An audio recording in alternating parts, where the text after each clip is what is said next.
Welcome back.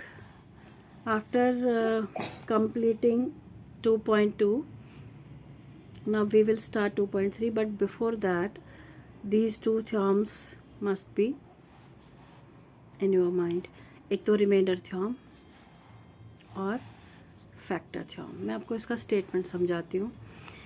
इसका मतलब ये है कि अगर कोई भी पॉलिनोमियल है जिसमें वेरिएबल x हो और उसकी डिग्री या तो 1 हो या एक से ज़्यादा हो, 1 और more than 1, degree greater than और इक्वल टू 1.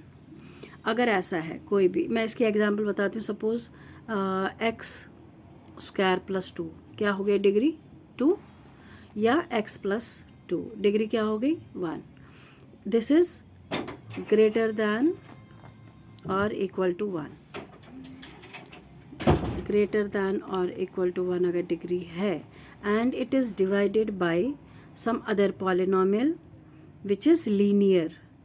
मतलब चाहे इसको मैं किसी भी लीनियर पॉलिनोमियल, क्या होता है डिग्री 1, इसको मैं लीनियर पॉलिनोमियल से डिवाइड करूं या इसको मैं लीनियर पॉलिनोमियल से डिवाइड करूं, तब जो इसमें एक रियल नंबर होता है इसके साथ डिवाइज़र के साथ. सपोज़ ये पॉलिनोमियल थी और मैं इसको x-1 इससे मैं डिवाइड कर रही हूँ. इसमें जो ये रियल नंबर है, यहाँ ये सबस्टिट्यूट करने पर x की जगह इसको सबस्टिट्यूट करने पर इसका रिमाइंडर निकल जाएगा. सो ये स्टेटमेंट यही बताता है, let px be any polynomial of degree greater than or equal to 1 and let a be any real number. Or if px मतलब polynomial is divided by the linear polynomial x minus a, then remainder is pa. It is remainder, ये reminder है तो reminder क्या होगा P A. इसका मतलब क्या है पी ए? मतलब ये जो यहाँ पे ये जो इधर रियल नंबर होगा उसको आपने उस पॉलिनोमियल के बीच में सबस्टिट्यूट करना है, तो वो आपको जो भी आंसर आएगा वो उसका रिमाइंडर होगा. तो अब जैसे मैं इसका प्रूफ भी बता दूँ, ये है डिविडेंड, ये आपका है डिवाइज़र और ये है क्वोशंट और ये रिमाइंडर हो गया. Dividend is equal to divisor into quotient plus remainder. अब अगर आप यहाँ पे x की जगह a वैल्यू देते हो और रिमाइंडर क्या होना चाहिए, रिमाइंडर क्या है, हमेशा रिमाइंडर होता है जो इसका डिवाइज़र होता है उससे डिग्री 1 लेस. अब अगर यहाँ पे क्वोशंट की डिग्री 1 है तो रिमाइंडर क्या कॉन्स्टेंट नंबर होना चाहिए, मतलब डिग्री 0, तो दैट मीन्स वो कॉन्स्टेंट नंबर होगा.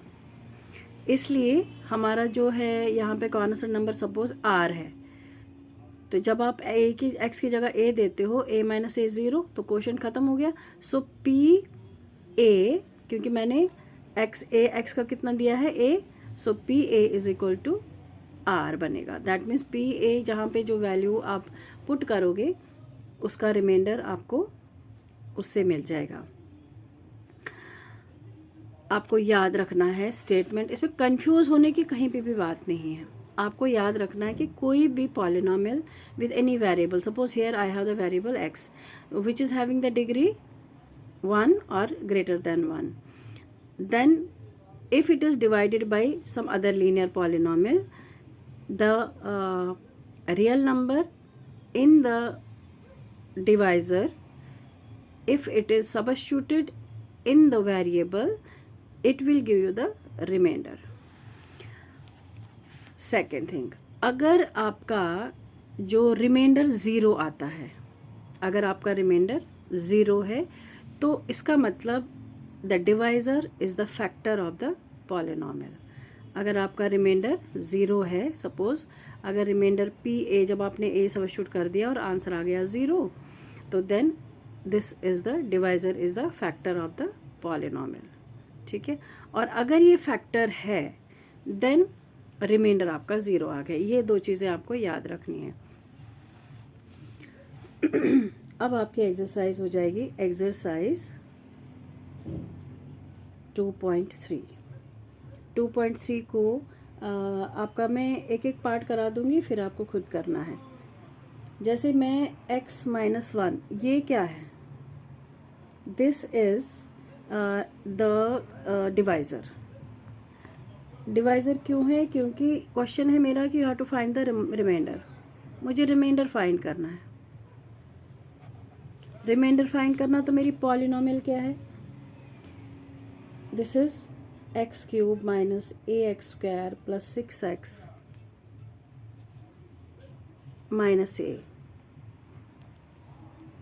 ठीक है, ये मैंने कौन सा क्वेश्चन लिया है, ये मैंने क्वेश्चन नंबर 2 लिया, क्योंकि क्वेश्चन नंबर 2 और बाकी सारे सेम ही है। जब मैं ये एक करा दूंगी आपको, बाकी एक जैसे ही है। यहाँ पर ये पॉलिनोमियल जो है, मैंने गलत क्वेश्चन उतारा तो मैं इसको कट कर रही हूँ। मैं आपको यहाँ पे दोबारा करती हूँ। क्वेश्चन नंबर 1 अगर करते हैं, इसमें x माइनस 1/2 ये आपका डिवाइज़र होगा। पॉलिनोमियल आपकी है x cube plus 3x square plus 3x plus 1। अब आपका क्या है, polynomial is having the degree greater than 1। Greater than degree है ना, हमारा 3 है डिग्री, तो ग्रेटर देन 1 हो गया। ये है लीनियर पॉलिनोमियल, मुझे इसे डिवाइड करना है। तो मैं लॉन्ग डिवीजन से नहीं करूँगी, रिमाइंडर थ्योरम से करूँगी। रिमाइंडर थ्योरम ने कहा है कि जो इसका वेरिएबल है, जो आप इसका रियल नंबर है वेरिएबल के साथ, वो आपको उस वेरिएबल का वैल्यू आप इस तरह से निकालोगे। मेरा x इज इक्वल टू 1/2 आ गया। अब ये आपको सब्स्टिट्यूट करना है इसमें px में, मतलब px मेरा जो है x की जगह 1/2 देना है। तो मेरी पॉलिनोमियल ये है, मेरी पॉलिनोमियल यहाँ पर ये है। तो दैट मीन्स 1/2 का whole cube 3 into 1/2 whole square plus 3x plus 1 1/8 plus 3/4 plus 3 into 1/2 that is 3/2 plus 1। अब आपको इसको एलसीएम करना है। 8 4 2 1, 2 4 ज़ा 8, 2 2 ज़ा 4, 2 1 ज़ा 2, अगेन 2 से होगा 2 2 ज़ा 4, 2 1 ज़ा 2 1 ज़ा, तो 8 हमारा इसका एलसीएम आएगा। ये आएगा 1 प्लस 6 प्लस 12 प्लस 8 कितना हो जाएगा, ये होगा आपका 18 हो गया 19 प्लस 8, ये हो गया 7, 27 डिवाइड बाई 8। ये आपका आंसर हो गया। अब अगर मैं क्वेश्चन नंबर, बाकी आप पार्ट होमवर्क में सब करेंगे, नहीं आएगा तो आपका अपना डाउट सेशन में डाल दीजिएगा। तो क्वेश्चन नंबर 2, उसमें x cube minus A x square plus 6x minus A, it is divided by x minus A. तो सेम क्या करोगे, x माइनस ए को इक्वल टू 0 रख के x is equal to a हो जाएगा। फिर a cube minus a into x cube मतलब a square plus 6 into a minus a। अब देखो ये हो गया आपका a क्यूब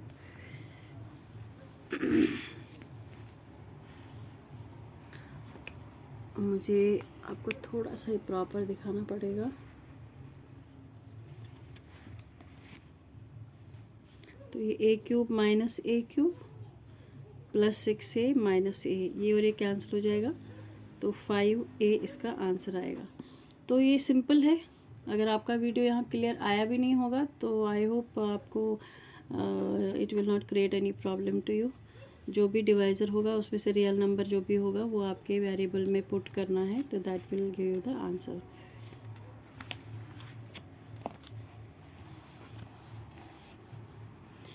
क्वेश्चन नंबर 3 जो है, यहाँ ये करना मुझे नहीं था, लेकिन इसमें एक चीज़ मुझे दिखाना है। ये 7 प्लस 3x आपका डिवाइज़र है और आपका जो px है that is 3x cube plus 7x। अब यहाँ पे आपको इसको पहले स्टैंडर्ड फॉर्म में लाना है। आप इसको 3x प्लस 7 लिखोगे, क्योंकि पहले ये डिग्री के हिसाब से होता है, जैसे स्टैंडर्ड फॉर्म मीन्स पहले डिग्री 1 फिर 0, अगर क्वाड्रेटिक में हो तो पहले डिग्री 2 फिर 1 फिर 0। अब यहाँ पे आपका x will be equal to, कैसे करोगे, this you will keep this equal to 0, x will be equal to -7/3, simple. Then p x आप निकालोगे, p -7/3 is equal to 3 into -7/3 into -7/3 into -7/3 plus 7 into -7/3, ये और ये कैंसिल हो जाएगा, minus minus minus कितना हो गया, minus, it will be continued 49 into 7 divided by 9, उसके बाद ये हो गया प्लस माइनस माइनस 7 49/3। अब आप इसको अपने हिसाब से एलसीएम कीजिए। तो मैं अगर इसको ऐसे करती हूँ 49/3 में पहले कॉमन निकाल लेती हूँ। अब यहाँ पे बनेगा, बचेगा मेरा 7/3 -1, थोड़ा इजी हो जाएगा करने के लिए। 49/3 और यहाँ पे 3 एलसीएम आ जाएगा, 7 - 3, ठीक है। ये 49/3 4/3 193/9, ये इसका आंसर हो जाएगा। बट कहीं ना कहीं मुझे इसमें थोड़ा कुछ डाउट हो रहा है, क्योंकि ये हो गया 49, मैंने बाहर निकाल दिया 3, 7/3 -1, सो 49/3 3 आ गया, this is 7 and this is 3, 4 36 4 के 16 17 18 19, this will be the answer. So this will be the end of this exercise. I hope this will help you. Thank you.